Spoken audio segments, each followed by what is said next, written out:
Bharat England జట్ల మధ్య జరుగుతున్న రెండవ టెస్ట్ మ్యాచ్లో ఇంగ్లాండ్ జట్టు పూర్తిగా కష్టాల కడలలో మునిగిపోయిందనే చెప్పొచ్చు. ఎందుకనంటే భారత జట్టు అటు బ్యాటింగ్లోనూ ఇటు బౌలింగ్లోనూ దుమ్ము రేపుతోంది. మొదటి టెస్ట్ మ్యాచ్ పరాభవం వల్లనో లేకపోతే వేరే ఇంకేదైనా కారణం వల్లనో తెలియదు కానీ ఫస్ట్ రోజు నుంచి ఫస్ట్ మూమెంట్ నుంచి కూడా భారత జట్టు అద్భుతంగా రాణిస్తోంది. ముఖ్యంగా శుభ్మన్ గిల్ డబుల్ సెంచరీ ఈ మ్యాచ్కి హైలైట్ అని చెప్పుకోవచ్చు. కెప్టెన్గా తను ఎంత గొప్పగా జట్టును నడిపించాడనేది పక్కన పెట్టేస్తే వ్యక్తిగతంగా తన డబుల్ సెంచరీ చాలా అద్భుతం అనే చెప్పాలి. అయితే 608 పరుగుల భారీ లక్ష్యంతో రెండో ఇన్నింగ్స్ ప్రారంభించిన ఇంగ్లాండ్ నాలుగో రోజు ఆట ముగిసే సమయానికి 16 ఓవర్లలో 3 వికెట్లకు 72 పరుగులు చేసింది.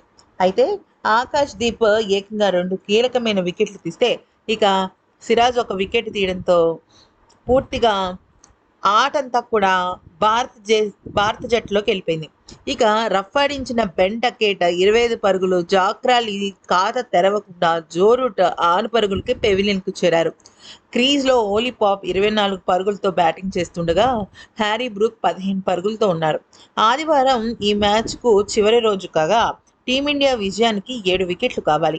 మరోవైపు ఇంగ్లాండ్ విజయం సాధించాలి అంటే 536 పరుగులు చేయాలి. అది కూడా 90 ఓవర్లు మాత్రమే.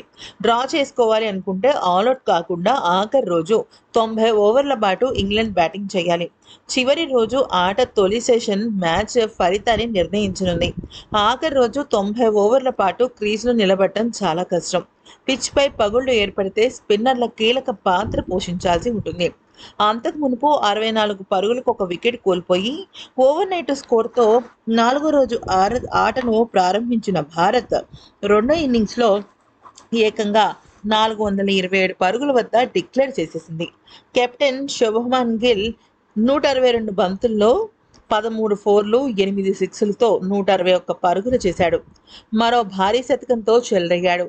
కేఎల్ రాహుల్ హాఫ్ సెంచరీతో, అలాగే రిషబ్ పంత్ 65 పరుగుల అద్భుతమైన హాఫ్ సెంచరీతో, రవీంద్ర జడేజా 69 పరుగులతో మరొక హాఫ్ సెంచరీ. అంటే దాదాపుగా రిషబ్ పంత్, రవీంద్ర జడేజా అలాగే కేఎల్ రాహుల్ వీళ్ళ ముగ్గురు కూడా హాఫ్ సెంచరీలతో చెలరేగడంతో ఇంగ్లాండ్ బౌలర్లు ఇక కళ్ళు తేలేస్తారు. జోస్టంగ్ 2 వికెట్లు, షోయబ్ బషీర్ 2 వికెట్లు తీగా బ్రైడెన్ కార్డ్స్ అలాగే జో రూట్ చెరొక వికెట్ పడగొట్టారు. దాంతో ఇంగ్లాండ్ ముందు 608 పరుగుల భారీ లక్ష్యం నమోదైంది. ఈ మ్యాచ్లో ముందుగా బ్యాటింగ్ చేసిన భారత్ తొలి ఇన్నింగ్స్లో 587 పరుగులకు భారీ స్కోర్ నమోదు చేసిన సంగతి తెలిసిందే.